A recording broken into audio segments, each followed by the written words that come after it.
السلام علیکم ورحمۃ اللہ وبرکاتہ۔ قبر کے سوالات۔ رسول اللہ صلی اللہ علیہ وسلم نے فرمایا، آدمی جب اپنی قبر میں رکھا جاتا ہے اور جنازے میں شریک ہونے والے لوگ اس سے رخصت ہوتے ہیں تو ابھی وہ ان کے جوتوں کی آواز سنتا ہوتا ہے کہ دو فرشتے اس کے پاس آتے ہیں۔ وہ اسے بٹھا کر پوچھتے ہیں، من ربک، تمہارا رب کون ہے؟ تو وہ مومن کہتا ہے، میرا رب اللہ ہے۔ پھر وہ پوچھتے ہیں، ما دینک، تمہارا دین کیا ہے؟ تو وہ مومن کہتا ہے، میرا دین اسلام ہے۔ پھر وہ پوچھتے ہیں، من نبیک، کہ تمہارا نبی کون ہے؟ تو مومن کہتا ہے کہ وہ اللہ کے رسول صلی اللہ علیہ وسلم ہے۔ پھر وہ پوچھتے ہیں کہ تمہیں یہ سب کہاں سے معلوم ہوا؟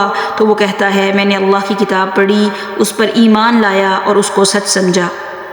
اور رہا کافر یا منافق تو اس کی روح اس کے جسم میں لوٹا دی جاتی ہے اور اس کے پاس دو فرشتے آتے ہیں اور اسے بٹھا کر پوچھتے ہیں، من ربک، وہ کہتا ہے، ہائے افسوس مجھے نہیں معلوم۔ پھر اسے پوچھتے ہیں، ما دینک، تمہارا دین کیا ہے؟ تو وہ کہتا ہے، ہائے افسوس مجھے نہیں معلوم۔ پھر وہ پوچھتے ہیں، من نبیک، تمہارا نبی کون ہے؟ تو وہ کہتا ہے، ہائے افسوس مجھے نہیں معلوم۔ پھر وہ کہتا ہے، میں بھی وہی کہتا تھا جو دوسرے لوگ کہتے تھے۔ پھر اس سے کہا جائے گا، نہ تو نے جاننے کی کوشش کی اور نہ سمجھنے والوں کی رائے پر چلا۔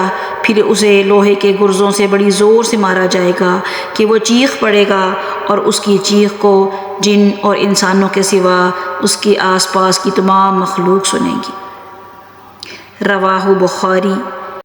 اللہ رب العزت ہم سب کو ان تمام سوالوں کے صحیح جواب دینے کی توفیق عطا فرمائے۔ آمین ثم آمین۔